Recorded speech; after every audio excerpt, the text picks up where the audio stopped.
Hello, my name is Jordan Kessinger, and I'm going to talk about databases. So just a brief definition before we begin. A database is a collection of information that is organized so it can be easily accessed, managed, and updated. In one view, databases can be classified according to types of content, such as bibliographic, full text, numeric, and images.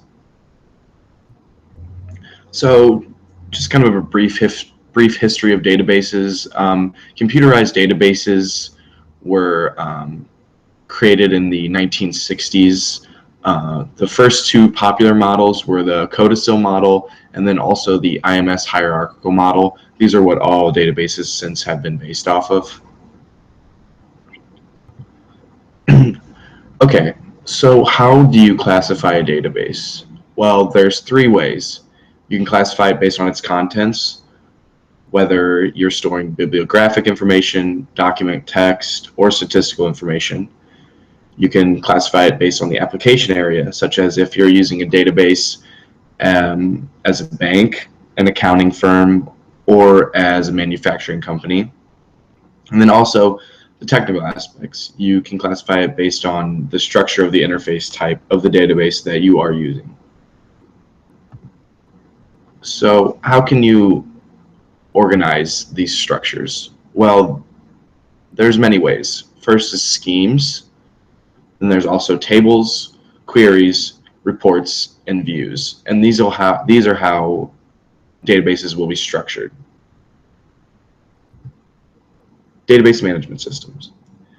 Well, when you have a database, you must be able to manage it.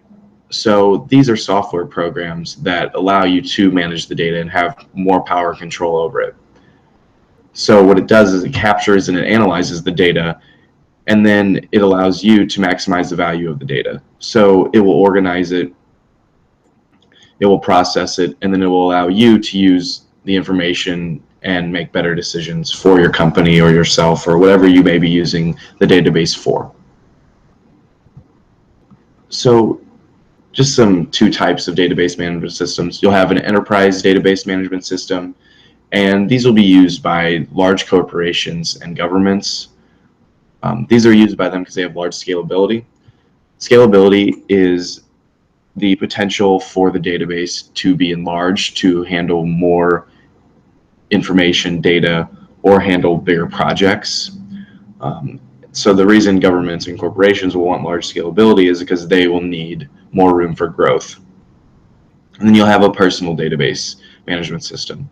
And all this is just low scalability, and it's used for personal projects or learning tools to teach yourself more about databases. Nothing on a large scale, really. Then another type is the relational database management system. So this was invented by E.F. Codd, and he created the relational management procedure. And so how this works is, as you can see on the right here, it kind of explains how the model works. But the reason people use it is because it's very easy to understand and use. It's revolutionary in that way, and it organizes the data based on tables of columns. So what are some databases that we use every day just as normal people? Well, if you use Netflix or Hulu, you're accessing a database for movies and TV shows. If you use an online weather app, you're accessing a database for the weather. Online banking is a database of your personal finances. And then personal cloud storage, if you're storing music, photos, downloaded movies, anything on a cloud, you're using a database. So how can databases be used in business? Well, databases are important for a couple of reasons. They can be helpful with personnel management. They can keep track of when people started, how much what their salary is, what their job is, what they have experience in, a multitude of different things. Then also customer management, information about the customer, if they have certain orders that they order, regularly. You can keep track of those so you can access them quickly. Inventory tracking, this helps you keep track of your assets. And then just analysis of data, just whether you're a company doing marketing research, pricing research, anything like that, databases can be very useful. So what are some popular database systems that businesses use? Well, the top three are Oracle, MySQL, and then Microsoft's version of MySQL. So we'll talk about Oracle because this is by far the most popular. So people like Oracle because it's very easy to integrate and set up. It's very user-friendly in that way.